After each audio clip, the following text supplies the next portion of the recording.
The champagne flute slipped from my fingers, shattering against the marble floor of the corporate ballroom. Around me, conversations continued in polite murmurs, but I stared at the phone screen Claudia Voss held out to me. "Your wife is quite the entrepreneur," Claudia said, her voice cutting through my shock like a scalpel. "She's been running her own little side business right here in our supply closets." I'm Simon Becker, 39 years old, and until 5 minutes ago, I thought I was just another IT project manager attending his wife's boring company party. Now I was watching grainy security footage of my wife, Erica, wrapped around some muscle-bound idiot I'd never seen before. "Who is that?" I managed to croak. "Ryan Martinez from accounting. But don't worry, he's not the only one." Claudia swiped to the next video. Different guy, same wife. "This is Mark Stevens from sales." Another swipe. "And here's little Benji Walsh, the intern, fresh out of college and getting quite the education." My hands were shaking. Erica had insisted I come tonight, said it was important for her career. She'd been so sweet about it, buying me a new suit, telling me how proud she was to have me as her husband. All while she was apparently auditioning half the office for her personal entertainment. "Why are you showing me this?" I asked Claudia. I barely knew her. She was Erica's new boss, the ice queen who'd taken over the division 6 months ago. "Because I'm firing all of them on Monday morning, and I thought you should know before your wife comes home crying about losing her job." Claudia's smile was sharp enough to cut glass. Professional misconduct doesn't look good on anyone's resume. I looked across the ballroom and spotted Erica near the buffet table, laughing at something her friend Sasha was saying. She looked radiant in her red dress, the one I'd complimented her on before we left the house. The same dress she'd probably worn while screwing her way through the company directory. "How long has this been going on?" I asked. "Based on the timestamps? About 8 months. She's been quite busy." Claudia tucked her phone away. "I run a tight ship, Mr. Becker. When employees start treating the workplace like their personal playground, it reflects poorly on management. I won't tolerate it." Erica must have sensed something, because she looked over at us. Her face went pale when she saw me talking to Claudia. She started walking toward us, that fake smile plastered on her face. "Simon, honey, I see you've met Claudia," Erica said, sliding her arm through mine. Her touch made my skin crawl. "What are you two talking about?" "Just getting to know your husband," Claudia replied smoothly. "He seems like a very understanding man." "Oh, he is. Simon's the most patient person I know." Erica squeezed my arm. "Aren't you, sweetheart?" I wanted to throw up, or scream, or both. Instead, I heard myself say, "Yeah, I'm learning a lot about patience tonight." Claudia's phone buzzed. She glanced at it and smiled. "Excuse me, I need to send an email to HR about Monday's agenda." She looked directly at Erica. "Some personnel changes coming up." As Claudia walked away, Erica turned to me with worried eyes. "What did she say to you? She's been acting strange lately, asking weird questions about employee relationships." "Nothing important," I lied. "Just small talk." But my mind was racing. 8 months. 8 months of coming home to her kisses, her smiles, her lies. 8 months of working late and team-building exercises and mandatory training sessions. I thought about all the times she'd been too tired for intimacy, claiming work was wearing her out. Apparently, work was wearing her out, just not in the way I'd imagined. My phone buzzed with a text from an unknown number. "Check your email. Password is not for long, CV." I excused myself to the bathroom and opened my email. There it was, a folder labeled, "For your lawyer," with dozens of files. Photos, videos, timestamps, even some text messages Claudia had somehow gotten hold of. The evidence was overwhelming and damning. One text exchange made my stomach turn. "Erica, can't wait for our lunch meeting today." Ryan, "Conference room B is reserved. I'll bring protection." Erica, "LOL, you mean the presentation materials, right?" Ryan. Sure, let's call it that. I scrolled through months of messages like this, not just with Ryan, but with Mark and Benji, too. She was juggling 3 different affairs, sometimes scheduling them on the same day. The sheer logistics of it were almost impressive in their audacity. When I returned to the party, Erica was chatting with her friend Priya near the bar. They both looked up as I approached. There you are. Priya was just telling me about her vacation to Cabo, Erica said brightly. Sounds fun, I replied, studying my wife's face. How had I never noticed how easily she lied? The way her eyes shifted slightly to the left. The way her smile never quite reached her eyes when she was being dishonest. We should plan a trip soon, Erica continued. Maybe somewhere romantic. Just the 2 of us. Yeah, I said quietly. Just the 2 of us. What a concept. The rest of the evening passed in a blur. I made polite conversation, smiled at the right moments, played the part of the devoted husband. But inside, I was planning. Claudia had handed me a nuclear weapon, and I was going to use it. As we drove home, Erica chattered about the party, about office politics, about her plans for the weekend. I nodded and made appropriate responses while my mind worked through the implications of what I'd learned. You're quiet tonight, she observed as we pulled into our driveway. Just thinking about work stuff, I said. Well, don't think too hard. You know what they say about all work and no play? She leaned over and kissed my cheek. The same lips that had been on Ryan, Mark, and Benji. That night, I lay awake staring at the ceiling while Erica slept peacefully beside me. She had no idea that her world was about to implode. Monday morning was going to be very interesting. My phone lit up with another message from Claudia. Sleep well, Mr. Becker. Tomorrow is a new day. I smiled in the darkness. Tomorrow was indeed going to be a new day. Before we dive deeper into this story, I have one small request. Please subscribe, drop a like, comment, and hit that hype button to boost this channel so more people can discover these incredible Reddit stories. I woke up early Monday morning and made coffee for 2, just like I had every morning for the past 12 years of marriage. Erica stumbled into the kitchen in her robe, hair messy, looking vulnerable and innocent. It was almost enough to make me feel guilty about what was coming. Almost. You're up early, she yawned, accepting the mug I offered her. Couldn't sleep. Big day ahead. She had no idea how big. I'd spent Sunday doing research. My friend Nate, an ex-cop turned private investigator, had walked me through the divorce process over beers at Murphy's Tavern. You've got a gold mine here, Simon, he'd said, scrolling through the evidence on my phone. Adultery, workplace misconduct, breach of marital trust. She's not getting a dime in the settlement. I don't want her money, I'd replied. I want her to understand what betrayal feels like. Now, watching Erica get ready for work, I felt a strange calm settle over me. She was humming while she did her makeup, probably thinking about which of her boy toys she'd visit today. Too bad they were all about to become unemployed. Have a good day at work, honey, I said as she grabbed her purse. You too. Love you. She kissed me goodbye, and I fought the urge to wipe my cheek immediately.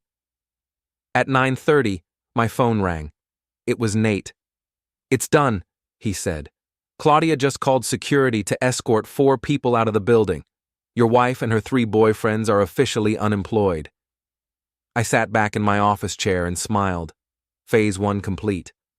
My phone buzzed with a text from Erica. Something terrible happened at work. Coming home now. Need to talk. 20 minutes later, she burst through our front door, mascara streaked down her cheeks, clutching a cardboard box of her desk belongings. Simon! Oh God! Simon, they fired me! She threw herself into my arms, sobbing. Claudia called me into her office this morning and said I was terminated for gross misconduct. She wouldn't even tell me what I supposedly did wrong. I patted her back mechanically. That's awful, sweetheart. What kind of misconduct? I don't know. She just kept saying there had been complaints about my professional behavior and that HR had evidence of policy violations. Erica pulled back to look at me, her eyes red and puffy. They escorted me out like a criminal, Simon. Everyone was staring. I'm sure it's just a misunderstanding, I said. Did they fire anyone else? Yes. Ryan from accounting, Mark from sales, and that intern Benji. All of us at the same time. It doesn't make sense unless… Her face went white as the pieces clicked together. Unless what? Unless someone knows about… She trailed off, studying my face carefully. Knows about what, Erica? She was quiet for a long moment, and I could see her mind racing, trying to figure out how much I knew and how much she could still hide. Nothing, she said finally. I'm just paranoid. This is all so sudden. I nodded sympathetically. Why don't you take a shower and get cleaned up? We can figure this out together. While she was upstairs, I called my lawyer, David Morrison. We'd gone to college together, and I trusted him completely. I've reviewed the evidence you sent, he said. This is the most airtight adultery case I've seen in 20 years. When do you want to file? Today. And David? I want her served at home. I want to see her face when she realizes I know everything. You sure about this, Simon? It's going to get ugly fast. It's already ugly. I'm just making it official. That afternoon, while Erica was on the phone with unemployment services, the doorbell rang. I answered it and accepted the divorce papers from the process server, then walked into the living room where my wife was pacing and talking rapidly into her phone. Erica, I said quietly, we need to talk. She held up a finger, mouthing 1 minute, while continuing her conversation about benefits and severance pay. I waited patiently until she hung up. What is it, honey? I'm trying to figure out our finances now that I'm unemployed. I handed her the papers. You might want to call a lawyer instead.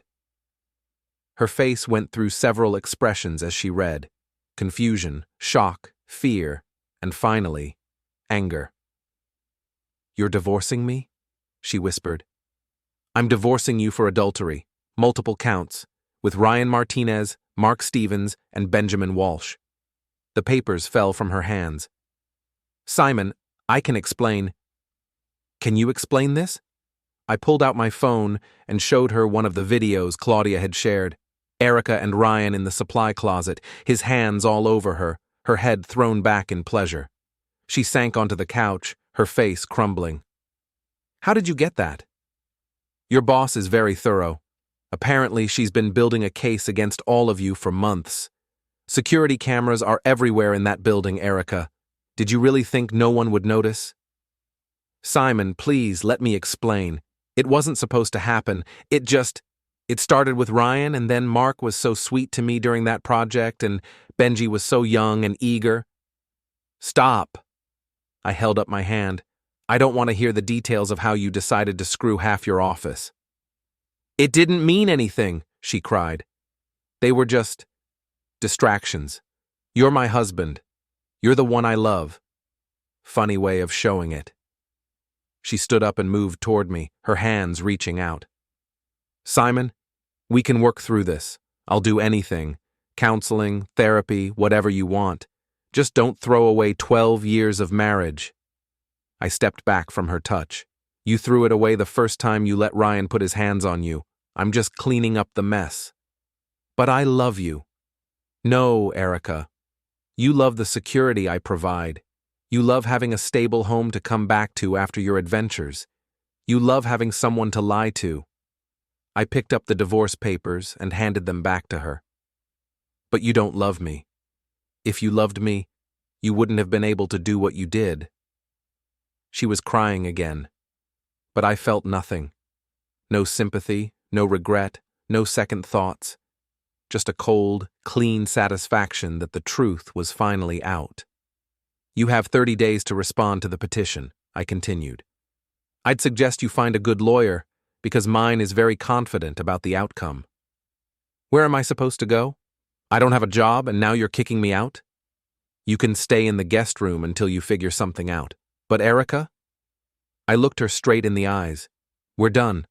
This marriage is over, and everyone is going to know exactly why. Her face hardened. You bastard. You planned this whole thing, didn't you? You knew about the firing before it happened.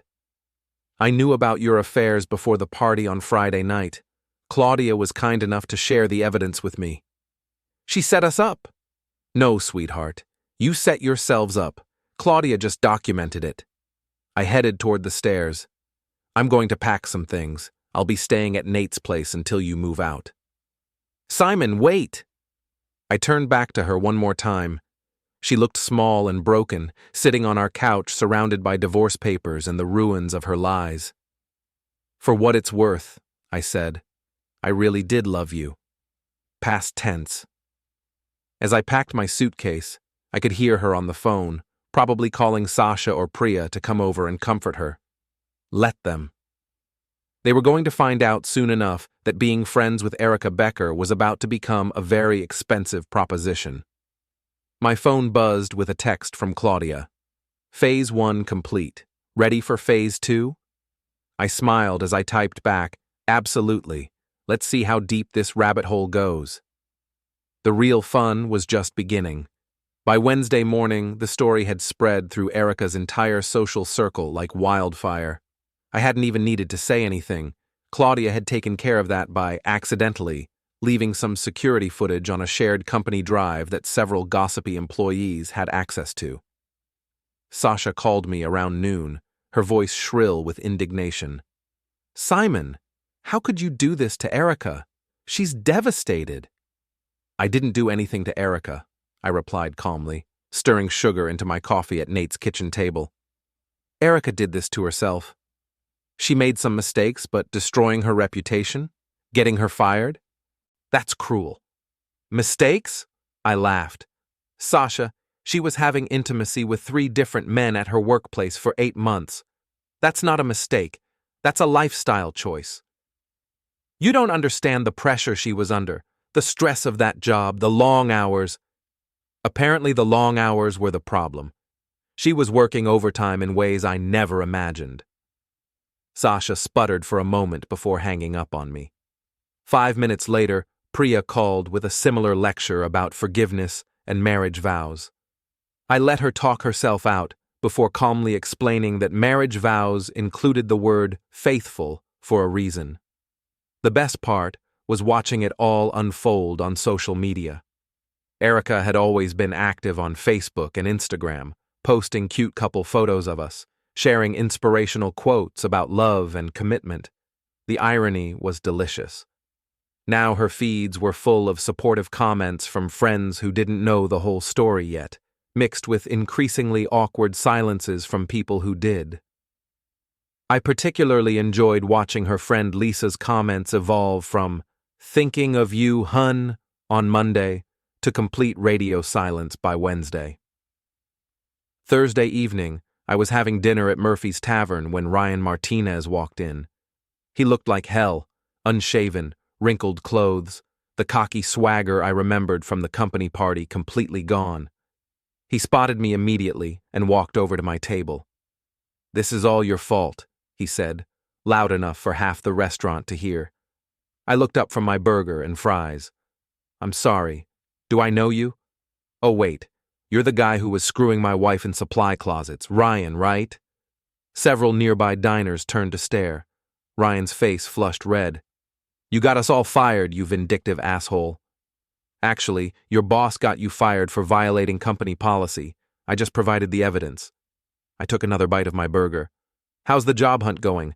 I imagine terminated for intimate misconduct looks great on a resume."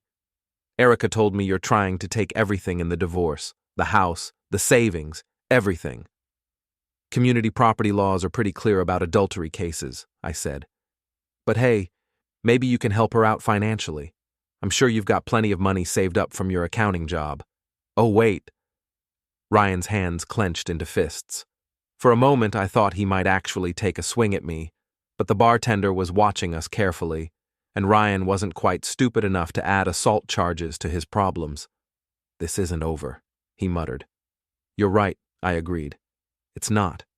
See, the thing about betrayal, Ryan, is that it has consequences, and you're just getting started experiencing them." He stormed out, leaving me to finish my dinner in peace. I was actually starting to enjoy myself. Friday afternoon, I got a call from Mark Stevens' wife, Jennifer. I'd met her a few times at company functions. Nice woman, 2 young kids, always seemed devoted to her cheating husband. "Simon, I'm so sorry," she said, her voice thick with tears. I had no idea Mark was involved with Erica. When I saw the photos, "I'm sorry you had to find out that way, Jennifer. I know how much it hurts. I keep thinking I should have known. The late nights, the weekend emergencies, the way he was always checking his phone." She paused. "I filed for divorce yesterday." "Good for you. You and your kids deserve better." "Mark is furious. He's been ranting about you and some woman named Claudia, saying you two conspired to destroy his life." She laughed bitterly. "As if you forced him to cheat on his wife." "People don't like taking responsibility for their choices," I said. "It's easier to blame someone else. He's staying at some motel now, lost his job, and I'm taking the house in full custody. His lawyer says I have an airtight case thanks to all that evidence." After we hung up, I felt a grim satisfaction. Mark's family was collateral damage in Erica's selfish games, but at least Jennifer was getting justice. That evening, Erica called me for the first time since I'd moved out. "Simon, we need to talk. Talk to my lawyer. Please, just 5 minutes. I'm staying at Sasha's, and I need to get some more of my things from the house." "Fine. Tomorrow at noon. Bring Sasha if you want a witness." Saturday noon, they showed up together. Sasha glared at me like I was personally responsible for global warming, while Erica looked like she'd aged 5 years in 1 week. "You look tired," I observed as I let them in. "I can't sleep," Erica admitted. "Every time I close my eyes, I think about how everything went wrong so fast." "Everything went wrong 8 months ago," I corrected. "It just took a while for the consequences to catch up." Sasha put a protective arm around Erica's shoulders. "He's being deliberately cruel, honey. Don't let him get to you." Am I being cruel, Sasha? Or am I just not pretending anymore that adultery is acceptable? Marriage is complicated, Simon. People make mistakes. "Stop calling it a mistake," I snapped. "A mistake is forgetting to pick up milk on the way home. A mistake is double booking dinner plans.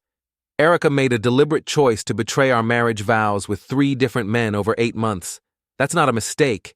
That's a pattern of selfish, destructive behavior." Erica started crying again. "I know I hurt you, Simon. I know I screwed up. But did you have to destroy my entire life?" "I didn't destroy your life, Erica. I just stopped protecting you from the consequences of your choices." I handed her a box I'd packed with her belongings.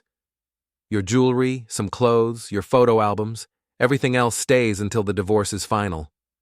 "What about my car? It's in both our names." "Talk to my lawyer." "Simon, please, I'm begging you. I don't have anywhere to go, no job, no money. You should have thought about that before you decided the supply closet was more interesting than our marriage." Sasha stepped forward, her face flushed with anger. "You're enjoying this, aren't you? Watching her suffer." "You know what, Sasha? Yeah, I am enjoying it a little bit. For 12 years I was the devoted husband. I worked hard, paid the bills, supported her career, never cheated, never lied, never betrayed her trust. And she repaid that loyalty by screwing 3 guys at her office." I looked directly at Erica. "So yeah, I'm enjoying watching her learn what betrayal feels like." "You're not the man I married," Erica whispered. "No, I'm not. The man you married was naive enough to trust you. He's gone." I opened the front door. "You have everything you came for. Don't come back without calling first."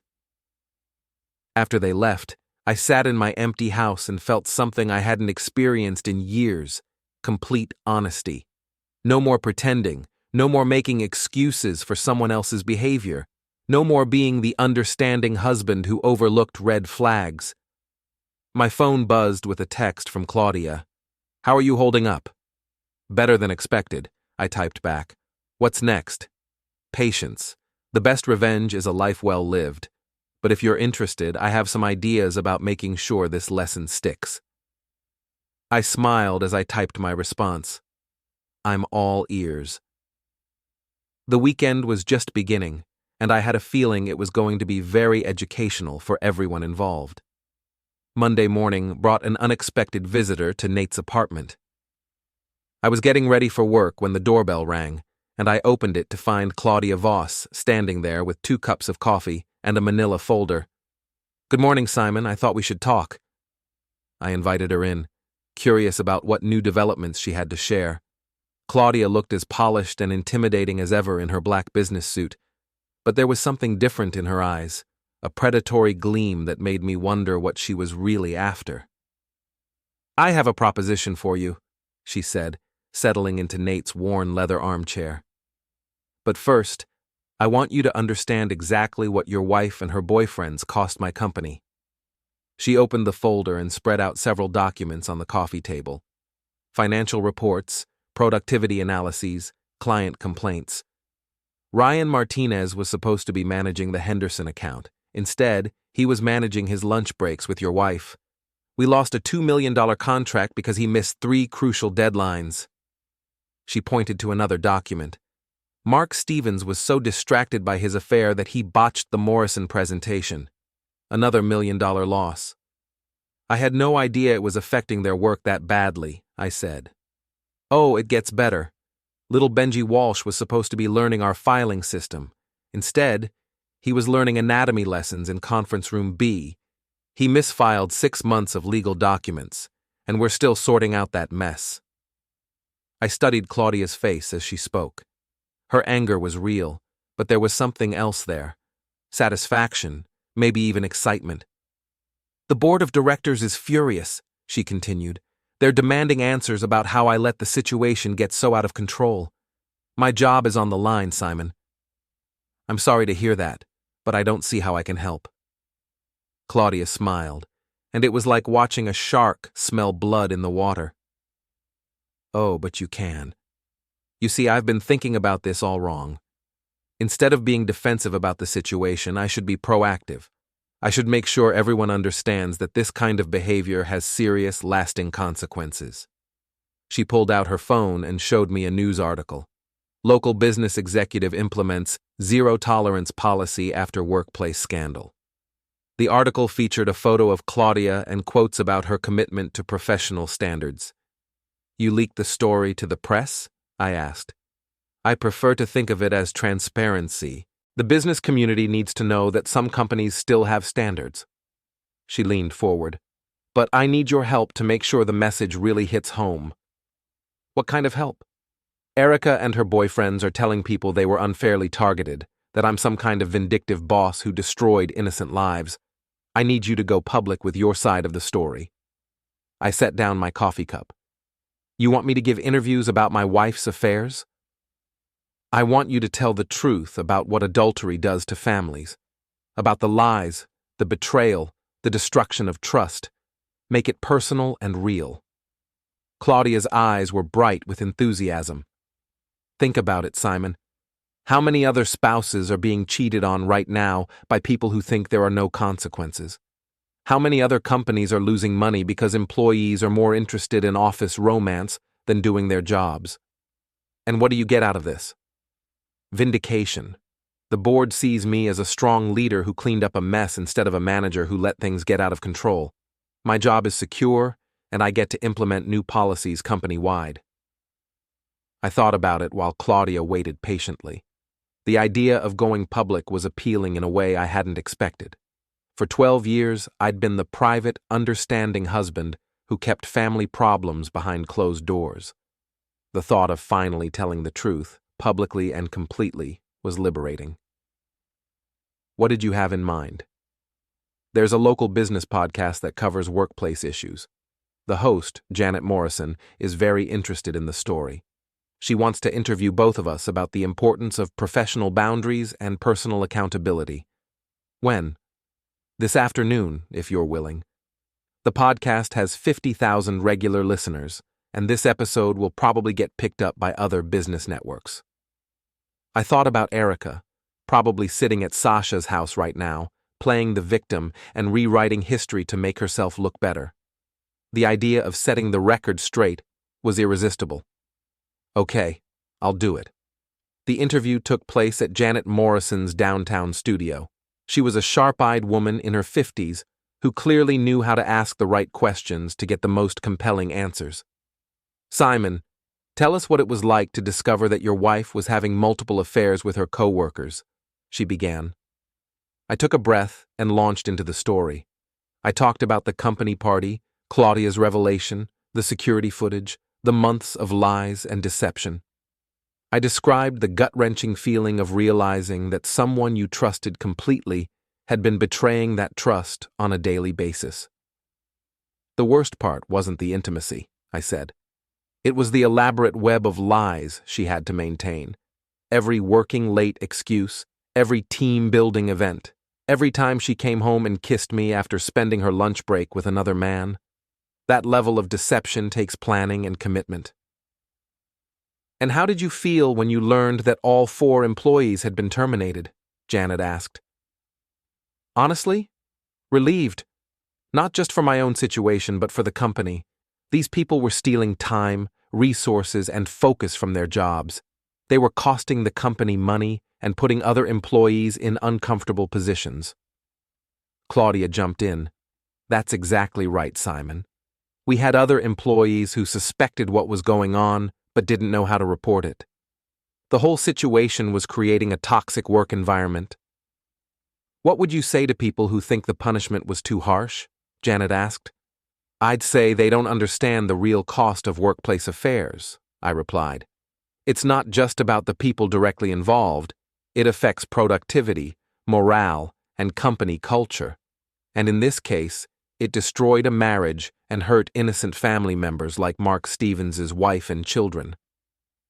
The interview continued for another 30 minutes, covering everything from HR policies to the importance of personal accountability. By the time we finished, I felt like I'd finally told my complete story for the first time. This will air tomorrow morning, Janet told us as we wrapped up.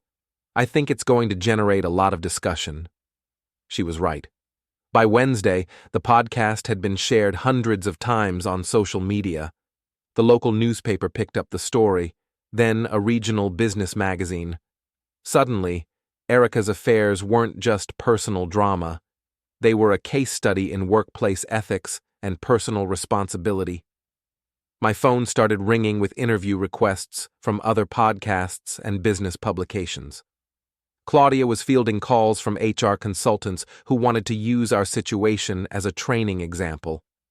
You've become the poster child for betrayed spouses, Nate observed over dinner Wednesday night. How does that feel? Surprisingly good, I admitted. For the first time in months, I feel like I'm in control of the narrative instead of just reacting to Erica's choices. Thursday morning, Erica called me, furious. How could you do that interview? Everyone knows our business now. Everyone knew our business the minute you decided to conduct it in your office building, I replied. I just made sure they heard the truth instead of your version. My version? Simon, you made me sound like some kind of predator. I made you sound like exactly what you are. A woman who chose to have affairs with multiple coworkers while lying to her husband for 8 months. You're destroying any chance I have of getting another job. Do you know what comes up when employers Google my name now? That's not my problem, Erica. That's a natural consequence of your choices. I hate you, she whispered. No, you don't. You hate that you got caught, and you hate that there are consequences, and you hate that you can't charm your way out of this mess. But you don't hate me. You just finally understand that I'm not going to protect you from reality anymore. She hung up on me, but I wasn't done. The interview had been just the beginning. Claudia was right. This story had legs, and I was going to make sure it ran as far as possible. Friday afternoon, I got a call from Mark Stevens. You bastard, he snarled. My kids heard about the podcast at school. Do you have any idea what you've done to my family? I know exactly what I've done to your family, Mark. I told the truth about why it fell apart. If you don't like the consequences, you should have thought about that before you started screwing my wife. I'm going to sue you for defamation. Good luck with that. Everything I said was true, and I have video evidence to prove it. He hung up, but I knew he wouldn't sue. He couldn't afford to draw more attention to his behavior, especially with his divorce proceedings ongoing. That evening, Claudia called with an update. The board meeting went better than I could have hoped, she said. They're implementing my new workplace conduct policies company-wide, and they've asked me to present our case study at the National Business Ethics Conference next month. Congratulations. I guess your job is safe. More than safe. I'm getting promoted to regional director. And Simon, they want you to co-present with me at the conference. They think your perspective as the betrayed spouse adds crucial context to the business impact. I smiled. I'd be honored. As I hung up, I realized that Erica had been right about one thing. I wasn't the same man she'd married. The old Simon would have suffered in silence, would have tried to work things out privately, would have protected her reputation even at the cost of his own dignity. The new Simon was just getting started. 2 weeks after the podcast aired, the real consequences began hitting Erica's former lovers. I was having coffee with Nate when he showed me a news article on his phone. "Look at this," he said, grinning. "Your boy Ryan made the police blotter." The headline read, "Local man arrested for domestic disturbance at ex-wife's residence." According to the article, Ryan Martinez had shown up drunk at his ex-wife's apartment, demanding to see his kids and causing a scene that required police intervention. Apparently his wife filed for divorce right after the podcast aired, Nate explained. Took the kids and moved in with her mother. Ryan's been living in his car for the past week. I felt a twinge of something, not quite sympathy, but recognition of how far someone could fall when their world collapsed. Then I remembered the security footage of him with my wife, and the feeling passed. What about Mark and Benji? Mark's staying at the Motel 6 on Highway 9. His wife cleaned out their joint accounts and filed a restraining order, and Benji moved back in with his parents, 25 years old, and explaining to his mom and dad why he got fired for screwing a married woman at work. The next morning, I decided to see the aftermath for myself. I drove to the strip mall where Erica had found work at a discount clothing store. Through the window, I could see her folding clearance items, her face drawn and tired. She looked up as I entered, and her expression shifted from surprise to anger to resignation. "What do you want, Simon?" "Just wanted to see how you're adjusting to your new career." She glanced around nervously. Her manager, a stern-looking woman in her 60s, was watching from behind the register. "You can't harass me at work," Erica hissed. "I'm not harassing you, I'm shopping." I picked up a cheaply made shirt and examined the price tag. Minimum wage must be quite an adjustment after your corporate salary. "This is temporary. I'm still looking for something in my field." "How's that going?" "I imagine the business podcast circuit has made you quite famous in professional circles." Her face flushed. "You destroyed my reputation on purpose. You and Claudia conspired to ruin my life." "We conspired to tell the truth. There's a difference." I bought a pack of gum and left her to her folding. As I walked to my car, I saw Ryan Martinez sitting on a bench outside the unemployment office next door. He looked like he'd been sleeping rough. Wrinkled clothes, stubble, hollow eyes. He recognized me immediately and stood up, swaying slightly. Even from 10 feet away, I could smell the alcohol on him. "You," he slurred. "This is all your fault." "Hello, Ryan. You look well." "Don't give me that shit. You ruined my life. My wife won't let me see my kids. I can't get a job. I'm living in my car." "That's unfortunate. Have you considered that these might be natural consequences of your choices?" "My choices?" He laughed bitterly. "Your wife seduced me, man. She came on to me. I was just a guy trying to do his job, and she made it clear she was available. So you're the victim here? We both are. She played us against each other. Me, Mark, that kid Benji, we were all just toys to her." I studied his face, looking for any sign of genuine remorse or self-awareness. All I saw was self-pity and blame-shifting. "You know what, Ryan? You're right about one thing. Erica did manipulate the situation.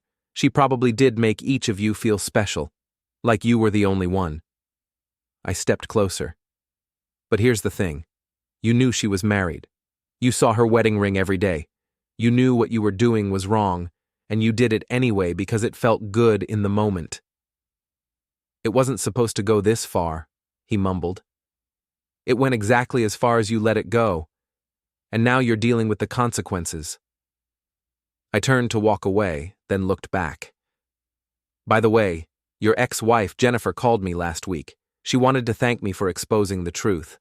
She said it gave her the courage to leave and build a better life for herself and the kids. Ryan's face crumpled, and for a moment I thought he might cry. Instead, he stumbled back toward the unemployment office, probably to stand in line for whatever assistance was available to unemployed cheaters. That afternoon, I decided to check on Benji Walsh. According to Nate's research, he'd moved back in with his parents in a modest suburban neighborhood. I drove by their house and saw him in the driveway, washing a beat-up Honda Civic. He looked up as I parked across the street and walked over. Unlike Ryan, Benji seemed sober and relatively clean, just defeated. "Mr. Becker," he said quietly, "I wondered when you'd show up." "How are you doing, Benji?" "How do you think I'm doing? I'm 25 years old, living with my parents, and I can't get a job because everyone in town knows I'm the intern who got fired for sleeping with a married coworker. That must be difficult." He set down his sponge and looked at me directly. "I know you probably hate me, and I don't blame you. What I did was wrong. I knew it was wrong when I was doing it, but I convinced myself it didn't matter because you guys were having problems." "Were we having problems?" "That's what Erica said. She told me you were distant, that you didn't appreciate her, that the marriage was basically over anyway." He shrugged. "I wanted to believe her because it made me feel less guilty. And now? Now I realize that even if all of that was true, it didn't give me the right to help her cheat. I should have told her to get divorced first if she was really unhappy." Benji picked up the sponge again. "I'm sorry, Mr. Becker. I know that doesn't fix anything, but I needed to say it." I studied the kid's face. Unlike Ryan's self-pity or Mark's anger, Benji seemed genuinely remorseful. He was taking responsibility for his choices instead of blaming everyone else. "I appreciate that, Benji. It doesn't change what happened, but it matters that you understand why it was wrong. My parents are so disappointed in me," he continued. "My dad keeps asking how he raised a son who would do something like this. My mom cries every time someone brings it up. What are you going to do now?" "Keep looking for work, I guess. Maybe move to another city where people don't know the story. Start over." He looked at me hopefully. "Do you think... would you ever consider not mentioning my name if you do more interviews?" I thought about it. The kid had made a stupid, selfish mistake, but he was young and seemed to have learned from it. Unlike the others, he wasn't trying to blame everyone else or avoid responsibility. "I'll consider it," I said. "But Benji, if you really want to start over, you need to understand that this wasn't just about intimacy. You participated in a web of lies that destroyed a marriage and hurt a lot of people. Make sure you've really learned that lesson before you get involved with anyone else." "I have. I swear I have." As I drove away, I felt a strange mix of satisfaction and exhaustion. The revenge was working. All of them were facing real consequences for their choices. But I was starting to wonder what came next. How long could I keep this up? And what did I really want out of all this destruction? My phone rang as I pulled into Nate's driveway. It was Claudia. "Simon, we have a problem. Erica's been calling the business ethics conference, trying to get our presentation canceled. She's claiming we're harassing her and her former colleagues." "Can she do that?" "Not legally, but she might be able to create enough controversy to make the conference organizers nervous." Claudia's voice was tight with anger. "We need to shut this down before she causes real damage." "What do you have in mind?" "Meet me tomorrow morning. It's time for the final phase." As I hung up, I realized that despite everything that had happened, Erica still wasn't done fighting. She was still trying to control the narrative, still trying to avoid the full consequences of her choices. But I was done playing defense. It was time to end this once and for all. Saturday morning, I met Claudia at her downtown office. The building was mostly empty on weekends, giving our conversation an appropriately dramatic backdrop of floor-to-ceiling windows and city views. "Erica's getting desperate," Claudia said without preamble. "She's been calling reporters, claiming we fabricated evidence and destroyed innocent lives for personal gain. Any of them buying it? Not yet, but she's persistent. And she's got Sasha and Priya backing up her story, claiming I had a personal vendetta against her from the beginning." I poured myself coffee from Claudia's executive machine. What's her endgame here? She wants to flip the narrative, make herself the victim of a conspiracy between a vindictive boss and a bitter husband. If she can create enough doubt about our motives, she might be able to rehabilitate her reputation and get her life back on track. "Over my dead body," Claudia smiled. "That's exactly what I was hoping you'd say, because I have an idea that will end this permanently." She pulled out her phone and showed me a text message thread. "Erica's been trying to contact Ryan and Mark, coordinating their stories for a counter-interview she's trying to arrange with a different podcast. Look at this." The messages were damning. Erica instructing Ryan to emphasize the entrapment angle and telling Mark to play up the unfair termination. She was coaching them to lie about the timeline and circumstances of their affairs. "She's still manipulating them," I observed. "Exactly. And she's about to do it in a very public forum. There's a local radio show that's agreed to interview all three of them next Friday morning. They're calling it The Other Side of the Workplace Scandal. Can we stop it? We don't need to stop it. We need to let them hang themselves." Claudia's smile was predatory.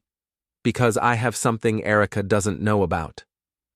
She opened her laptop and showed me a video file. It was security footage from the company parking garage, dated 3 months ago. In it, Erica was clearly visible having an intense conversation with someone off camera. "Who is she talking to?" I asked. "Watch." Claudia enhanced the image, and I saw Mark Stevens step into frame. They were arguing about something, and then Erica handed him an envelope.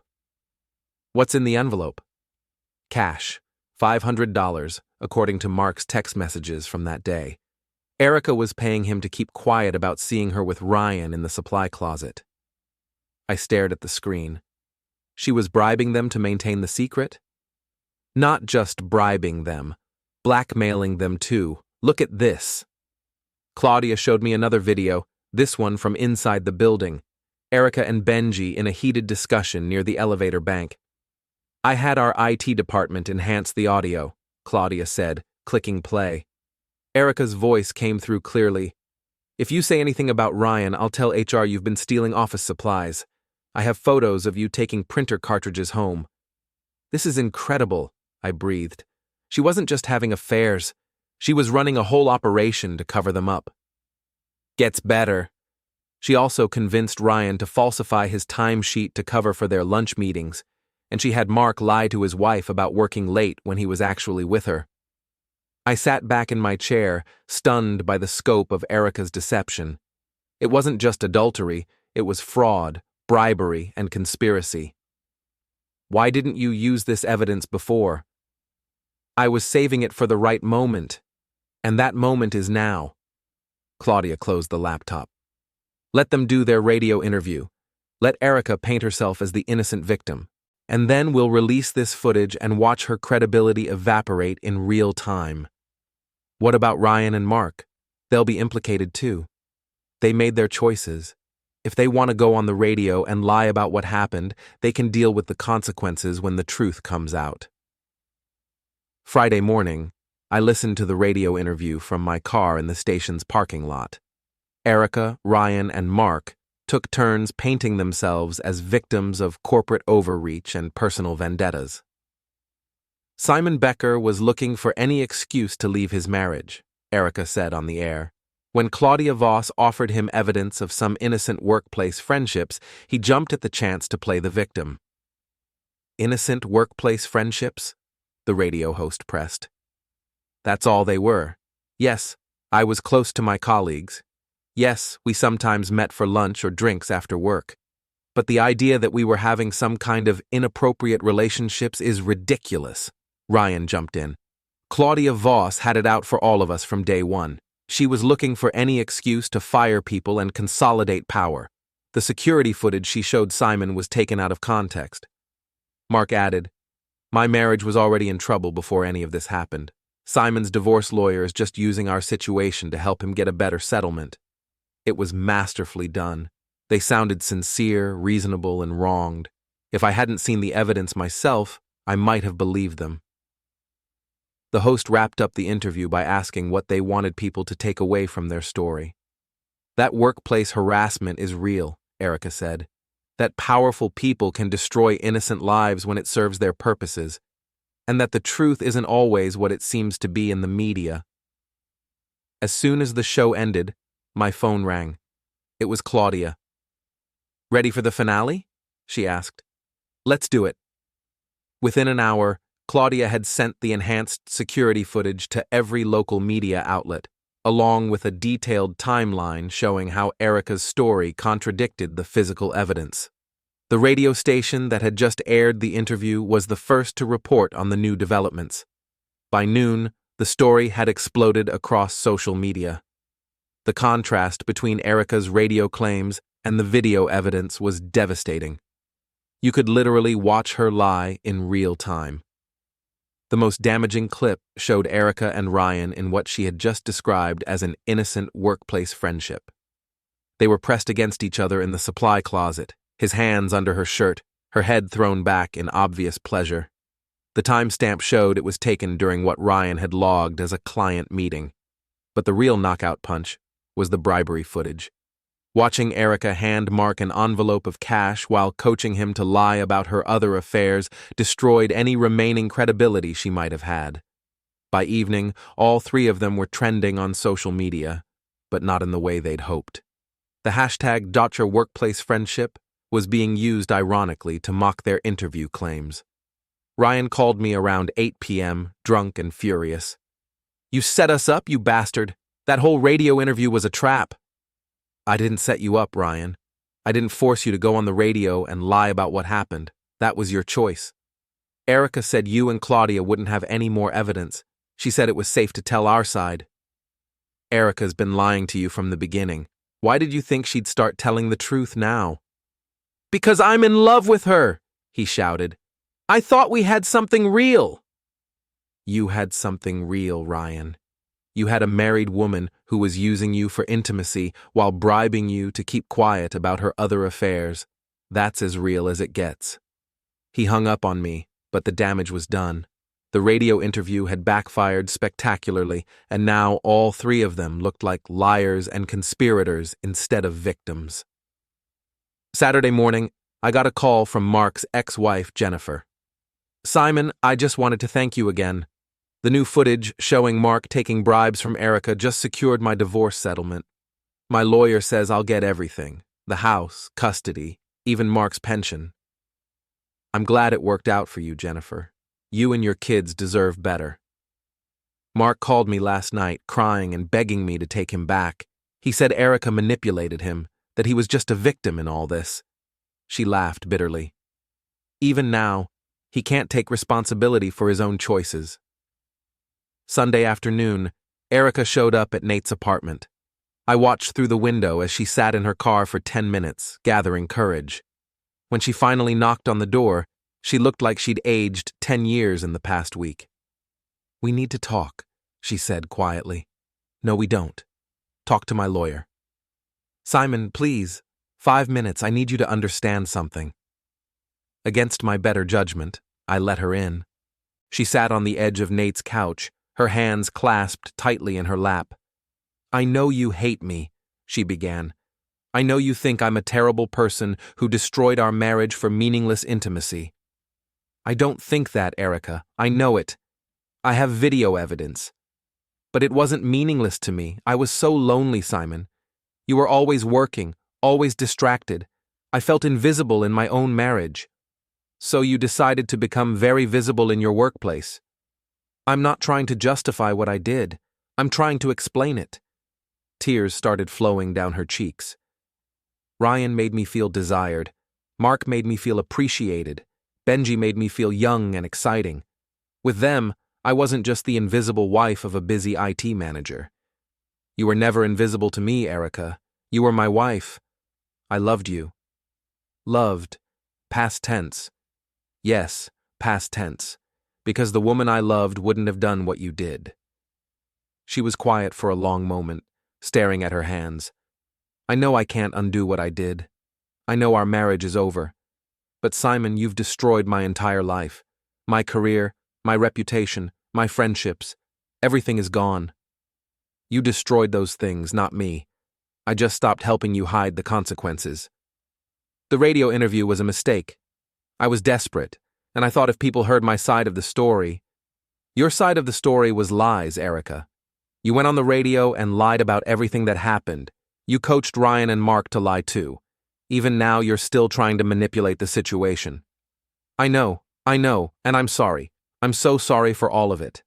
She looked up at me with red, swollen eyes. What do you want from me, Simon? What will it take for this to be over? I want you to stop lying. I want you to stop trying to rewrite history.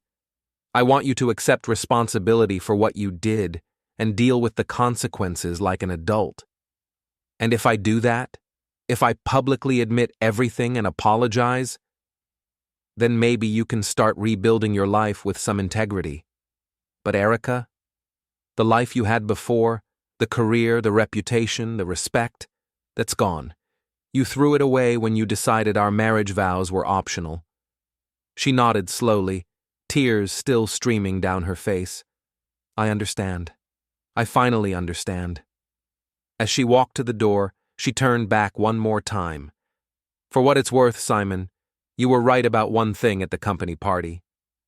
What's that? I wasn't going to be your wife for much longer. I just thought it would be my choice when that happened. She left, and I watched her drive away.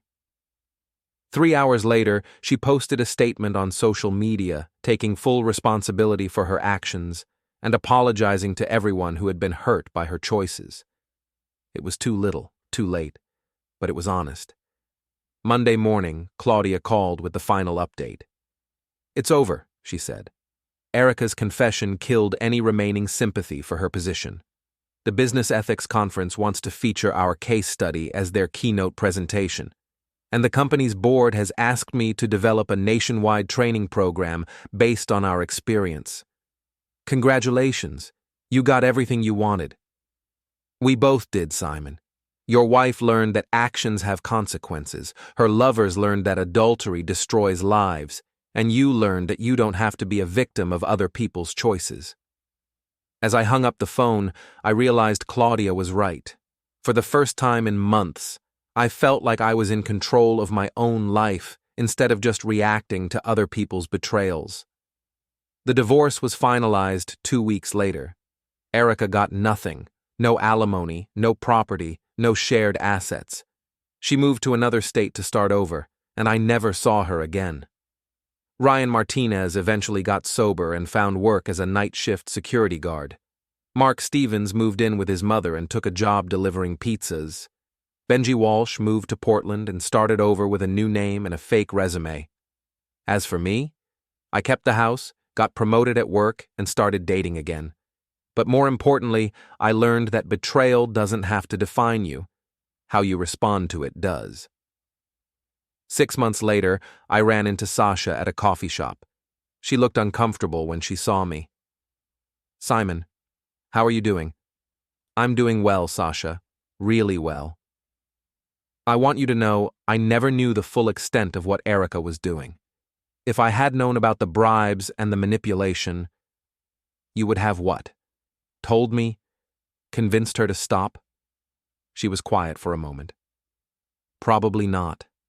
She was my friend, and I wanted to support her.